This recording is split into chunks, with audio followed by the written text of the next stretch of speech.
विज्ञानातले काही प्रयोग प्रयोगशाळेत साहित्य नसल्यामुळे आपल्याला करता येत नाही. त्याच्यामुळे आपण काही व्हर्च्युअली असे प्रयोग तंत्रज्ञानाच्या मदतीने करू शकतो. तर आता आपण काही प्रयोग करून पाहणार आहोत. हा काचेचा ग्लास आहे, त्याच्यामध्ये हे मेजरमेंट आहे. तर यामध्ये आपल्याला सुरुवातीला पाणी ॲड करायचं आहे, मिसळायचं आहे. तर या पद्धतीनं आपण पाणी त्यामध्ये इथे ड्रॉपने थोडंसं पाणी मिसळू शकतो.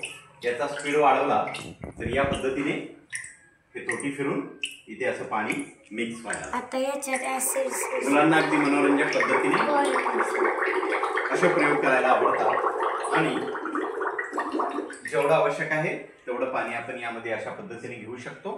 त्याच्यानंतर आपल्याला यामध्ये समजा मीठ मिक्स करायचं, तर आपण एक कॉपर क्रिएट वरती जर क्लिक केलं तर हा वेगळ्या रंगाचा मिठाचा खडा आपल्याला दिसतोय आणि तो आपण याच्यामध्ये या पद्धतीने असं मिक्स करू शकतो.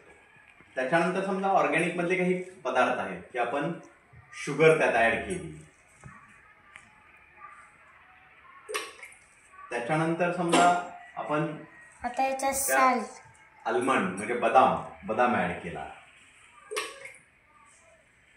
त्याच्यानंतर असे वेगवेगळे पदार्थ आपण यामधले हे लाकडाचा तुकडा ऍड केला आणि या सगळ्यांना जर आपण उष्णता द्यायची म्हटलं तर या पद्धतीने त्याच्या खाली तुम्हाला उष्णता दिसते आणि मग पाण्याला उष्णता दिल्यामुळे पाण्याची वाफ होते आणि मग त्या पदार्थांचं वेगवेगळं काय होतंय ते आपल्याला या ग्लासच्या माध्यमाने इथे पाहता येऊ शकतं.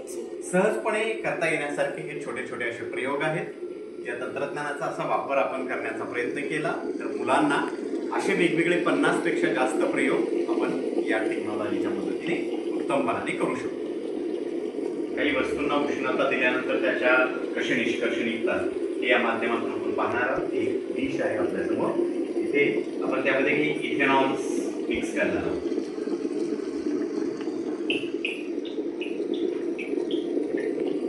या ठिकाणी इथेनॉल त्यामध्ये मिक्स होताना आपल्याला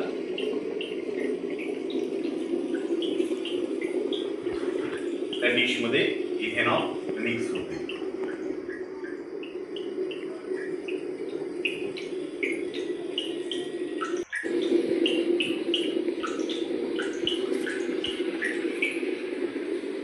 त्याच्यानंतर त्यात आपण काय ऍसिड्स मिक्स करू शकतो. समजा आपण त्यामध्ये हे बोरिक ऍसिड घेतलं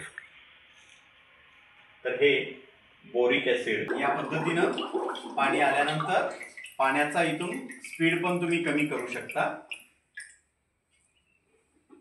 ओके, हे दिसतंय या ग्लास मध्ये हे आलेलं पाणी आहे. हा ग्लास 350 मिली पर्यंत आपण पाणी घेऊ शकतो. यात 250 मिली घेतलंय. त्याच्यानंतर यातले खालचे सगळे पदार्थ आपण त्यामध्ये मिक्स करू शकतो. उदाहरणार्थ ऍसिड्स वरती क्लिक केलं, इतक्या प्रकारचे ऍसिड्स आहेत. यातला बोरिक ऍसिड हा आपण घेतला तर इथं तो बोरिक ऍसिड येतो आणि त्याला आपण त्यामध्ये असं मिक्स करू शकतो. यानंतर बेसिस घेऊ शकतो आपण आणि तो बेसिस या पाण्यामध्ये आपण अशा पद्धतीने मिसळणार आहोत. त्याच्यानंतर साल्ट म्हणजे त्यामध्ये आपण हा मिठाचा प्रकार घेणार आहोत. तर हा मिठाचा खडा आहे, तो मीठ स्थायी रूपातला आपण पाण्यामध्ये मिक्स करणार आहोत. ओके, त्याच्यानंतर इथे न्यूट्रल्स आहेत काही, त्याची प्रक्रिया होत आहे पहा वेगवेगळ्या प्रकारे. आपण कॅल्शियम वरती जर क्लिक केला इथं तर हा कॅल्शियम या पद्धतीने पाण्यात आपण मिक्स करू शकतो. हे असे 3-4 पदार्थ आपण मिक्स केलेत तर हा न्यूट्रल्स मिळवल्यानंतर पहा पाण्यात काय बदल होत आहेत.